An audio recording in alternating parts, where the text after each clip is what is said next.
At 9 o'clock that Sunday morning, Veronique walked out of the hostel and vanished. As far as the police know, she's never been seen again.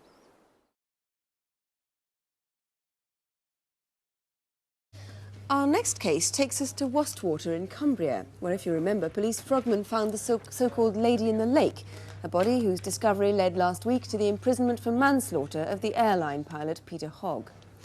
Ironically, it was a quite different lady that had caused the police to search Wast Water. They'd been hunting for this young woman, Veronique Marre. Veronique was 21. She came over here from her home just outside Paris to improve her English. And in the long, hot summer of 1983, she disappeared. Now, in a unique cross-channel appeal, Crime Watch UK is linking with a French television programme called Au Nom de l'Amour. Veronique's parents here make a direct appeal to the French public. On est d'une famille très unie, donc elle avait un esprit de famille très poussé, enfin la famille dans son sens le plus élargi. Ses études qu'elle faisait en 82-83 faisait qu'elle n'habitait plus avec nous. And in one of her vacations, Veronique came to England and the Lake District. We hope the reconstruction you're about to see will jog your memory. Remember, it's July 1983. Veronique Marre was a student of agriculture and loved the countryside. When she came to England, the Lake District in Cumbria was perhaps an obvious place for her to visit. She arrived at the lakes by train on Sunday the 24th of July, 2 years ago. She spent a week walking, exploring the fells by day and staying at youth hostels overnight. It seems to have been a solitary holiday. Her English was poor, and she would have met few hikers who could speak French. By Saturday evening, the 30th of July, she'd reached Wasdale Hall Youth Hostel. No one paid particular attention to her. She was another youth hosteler on holiday.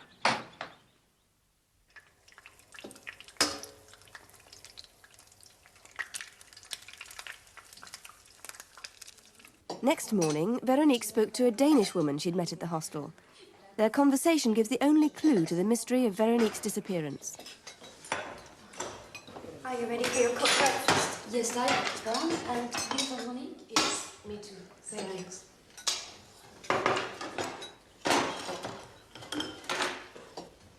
Fais-tu de la marche encore aujourd'hui? Ah oui, je veux monter jusqu'à Scarfell Peak.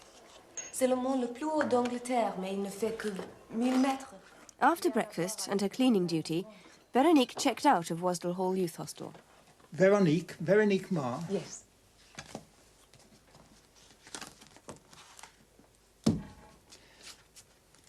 There you are, though. Thank you. Au revoir, monsieur. Bye-bye. At 9 o'clock that Sunday morning, Veronique walked out of the hostel and vanished. As far as the police know, she's never been seen again. Wasdale Hall is on the shores of Lake Wastwater. It's one of the wildest parts of England, set in the roughest of mountain country. Veronique could have taken one of 3 routes from the hostel. She might have gone down the valley towards Nether Wasdale and Stanton Bridge. But remember, she'd said she was going into the hills to climb Scawfell Pike. One route to it is by road to the head of the lake. Perhaps someone passed her. Were you walking in the valley that July Sunday morning? The other route is along the scree slopes that run down to the lake. Perhaps Veronique lost her footing.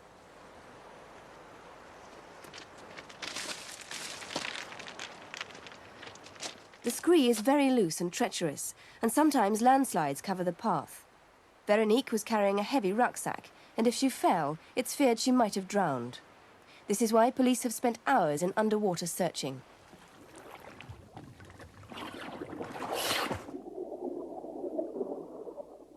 Divers from the Lancashire underwater team have searched the lake on 4 separate occasions. Roped together for a necklace search, they've examined the perimeter of the lake bed in minute detail, but have found nothing belonging to Veronique.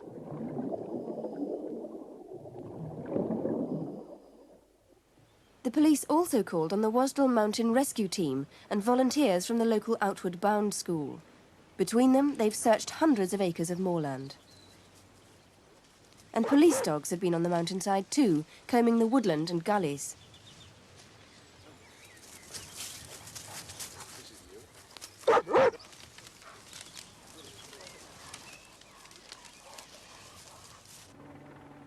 RAF helicopter pilots on regular training missions have been alerted to look out for anything unusual on the fells. But there's still no sign of Veronique. Ironically, during the hunt for Veronique, the police found something else. The body of Mrs. Margaret Hogg. Her husband, an airline pilot, had dumped her from a small dinghy 7.5 years before. Her body had been trussed in a parcel, weighted with a curbstone, and dropped by chance in one of the shallower parts of the lake.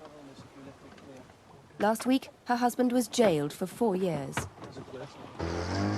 Wast Water is the deepest lake in England. In places, it drops to over 300 feet, well beyond the range of normal diving.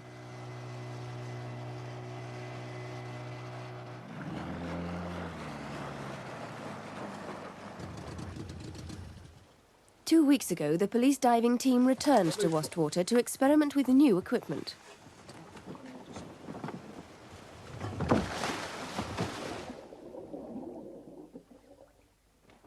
Crime Watch helped the police by negotiating the use of an American mini-submarine, the first of its kind in Britain. And we were there to film the experiment.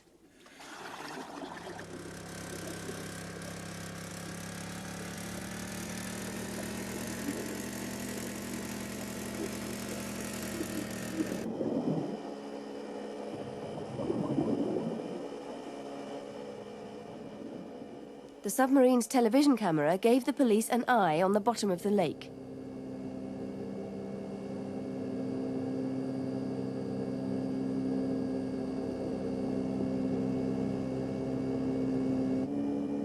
But Wast Water is over 3 miles long and half a mile wide.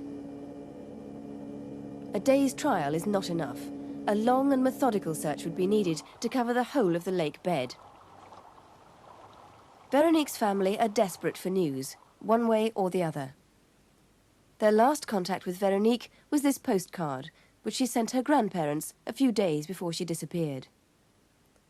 It's the family's memento of the young woman who only came to Britain to improve her English. Well, in charge of the case is Chief Inspector Steve Reed of the Cumbrian Police. First of all, let's look at the route that Veronique took on her holiday there. She'd arrived at Windermere by train on the evening of Sunday, the 24th of July. She stayed at Ambleside Youth Hostel nearby. From there, she travelled north and climbed one of the Lake District's peaks, Helvellyn. That night, Monday, she stayed at a guest house on Lake Thirlmere. Where she went next isn't known, and that's one of your points of appeal, in fact, isn't it, on that Tuesday? Yes, it is. Although it's not vital to the inquiry, we knew everywhere that Veronique had stayed that week, apart from the night of Tuesday the 26th. We believe it was in the Keswick-Borrowdale area. If anyone knew the exact whereabouts, obviously we'll be delighted to hear from them. Right, and the next positive sighting then was on Wednesday, when Veronique stayed at Longthwaite Hostel in Borrowdale. On the next 2 nights, she stayed in hostels at Lake Buttermere and Lake Ennerdale. From there, she made her way south and stayed at the hostel by Lake Wast Water on Saturday night, the 30th of July. But the question is, where was she going then? Remember, she left Wasdale Hall on Sunday morning, the 31st of July. She'd made a booking for Monday, the 1st of August at Coniston. But what about Sunday night? She might have been heading for a hostel between the two. There was one at Cockley Beck, but that one was closed. Chief Inspector Reed, where do you think Veronique was heading, in fact? Well, as you say, that her intention was to stay at Coniston the night after and to walk Scarfell Pikes that day. It could well be that she would choose to go via Grasmere, which is a popular staying place for someone on a walking holiday such as Veronique was having in the Lake District at that time. What are your theories about exactly what happened to her? Well, there are 2 options, really. One is that Veronique is alive, but one has to be realistic and think that that is a remote possibility, because when she went missing, we know that she was in possession of a certain number of travellers' checks, and we know to this date they have not been cashed. The other option, of course, is that she's dead, which could be as a result of a fatal accident on the fells, or she could have been murdered, but there's certainly no evidence to substantiate that whatsoever. Would she have had any reason, do you know, to want to disappear without trace? None whatsoever, no. All our inquiries led us to believe that she was shall we say, a homely girl. We've seen from a family, obviously, that it is a close family. So what do you think somebody might be able to help you with tonight? What sort of calls are you hoping for? Well, what we would ask for is that anyone that saw Veronique after that morning she left the youth hostel on the 31st of July to contact us if they saw her that day, or any knowledge of her whereabouts thereafter, to contact us. And also, as I mentioned earlier, that she could have suffered a fatal accident on the fells. Then after this period of time, all that would remain would be the rucksack and possibly her clothing. And I have an identical type of rucksack that Veronique was wearing on the day in question. And again, one would ask that if anyone has seen such an abandoned rucksack on the fells or abandoned elsewhere, to contact us. Either last year or indeed the coming year in the holiday period. Certainly. And those dates again, Tuesday the 26th of July and Sunday the 31st. If anybody saw her then, please let us know. The number to...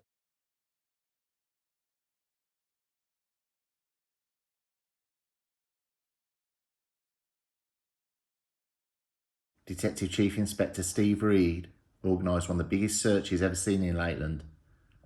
Tracker dogs and mountain rescue teams were deployed, but Veronique was nowhere to be found. Then several months later, divers in Wast Water made a gruesome discovery. What at first appeared to be an old roller carpet turned out to be a Hessian sack containing the body of a woman. She'd been strangled and her body tied, weighted down and dropped from a dinghy into the deepest part of the lake. The perpetrator had made a glaring oversight. He'd forgotten to remove her wedding ring, which was inscribed with her initials, those of her husband, and the date of their wedding, 15th of the 11th, 63. This was clearly not Veronique. The body was quickly identified as that of Margaret Hogg, reported missing by her husband in 1976. With Margaret's story grabbing the headlines, Veronique's plight was relegated to the inside pages. The search for her continued, but to no avail. Detectives and mountain rescue team members never quite gave up hope of finding her, though convinced she must be somewhere on the surrounding fells. On May the 6th, 1985, they were proved right. A climber named Mark Parkin noticed a piece of clothing that had been washed out by the rain. It lay in a gully 300 foot below the top of Broken Rib and about 1,000 foot above the lake. The remains of Veronique's body were close by, lying where she landed after falling from the side of the mountain. She was covered in bracken and heather, hiding her from the eyes of searchers. Over time, her rucksack had eroded, spilling out the garments that eventually betrayed her whereabouts. What started as a missing persons case and possible murder turned out to be a tragic accident. Her life was cut cruelly short.